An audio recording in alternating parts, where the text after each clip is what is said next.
दोस्तों आज हम 4 ऐसे कॉन्सेप्ट्स के बारे में जानने वाले हैं जो कि बिजनेस वर्ल्ड के अंदर तब इस्तेमाल किए जाते हैं जब आप कोई इनोवेशन बनाते हैं और आप नहीं चाहते हैं कि वो कोई और भी बनाए या उसका गलत इस्तेमाल किया जाए या उसको जो है वो नकल बनाई जाए। तब 4 ऐसे टर्म्स हैं जिनका इस्तेमाल किया जाता है और जो प्रोसेसेस करना बहुत ज़्यादा ज़रूरी है अगर आपको आपका प्रोडक्ट जो है वो अपने खुद के ओनरशिप में रखना है। पहला टर्म दोस्तों इसके अंदर ये आ जाता है इंटेलेक्चुअल प्रॉपर्टी।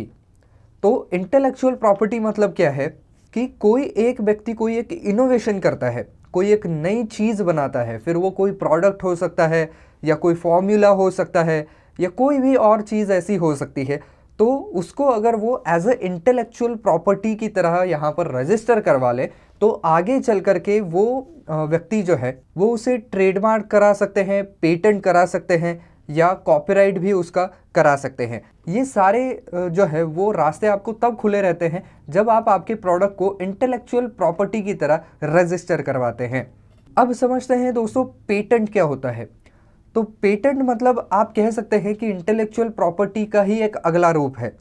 पेटेंट आप तब करते हैं जब आपका एक प्रॉपर प्रोडक्ट बन चुका है। जनरली मतलब ऐसा होता है, कुछ लोग जो है वो अपना फॉर्मूला वगैरह भी पेटेंट करवाते हैं। तो ये प्रोडक्ट जब पूरी तरीके से बन जाता है तब आप उसको पेटेंट कराते हैं क्योंकि आपने उसका इन्वेंशन किया है, आपने उसको ढूंढा है या बनाया है और आप चाहते हैं कि वो उस तरीके का प्रोडक्ट जो है वो केवल आप ही बनाएं।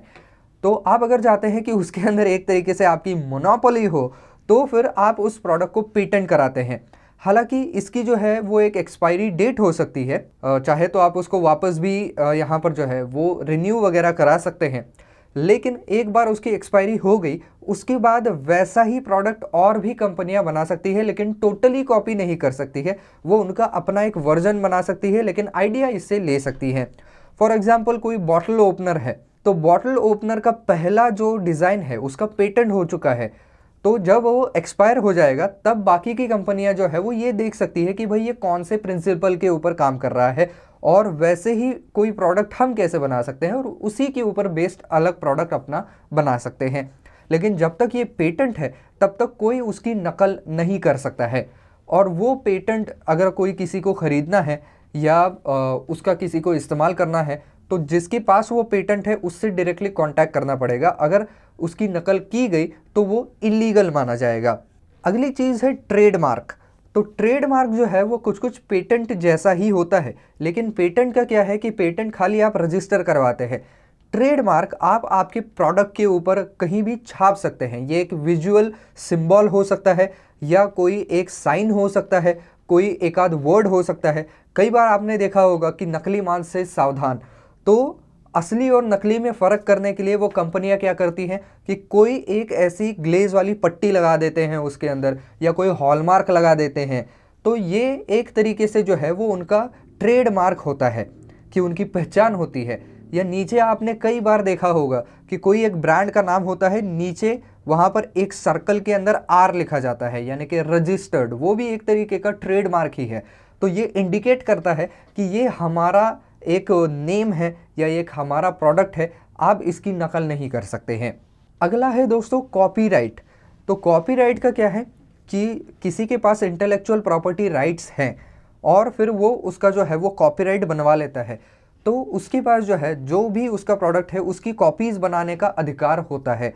तो अगर किसी और को उस प्रोडक्ट का इस्तेमाल करना है या उसकी कॉपी बनानी है तो फिर जिसके पास कॉपीराइट्स हैं उसको आपको यहाँ पर जो है वो कांटेक्ट करना पड़ेगा और उसको जो भी कोई उसकी रॉयल्टी है या जो भी कोई पेमेंट है वो दे करके उससे कॉपीराइट्स लेने पड़ेंगे या परमिशन लेनी पड़ेगी कि आप इसकी कॉपी कर सकते हैं। कई बार ऐसा होता है कि कोई एक स्टोरीज़ होती हैं या कोई नॉवेल्स होती है जिनके कॉपीराइट्स जो राइटर्स होते हैं उनके पास होते हैं।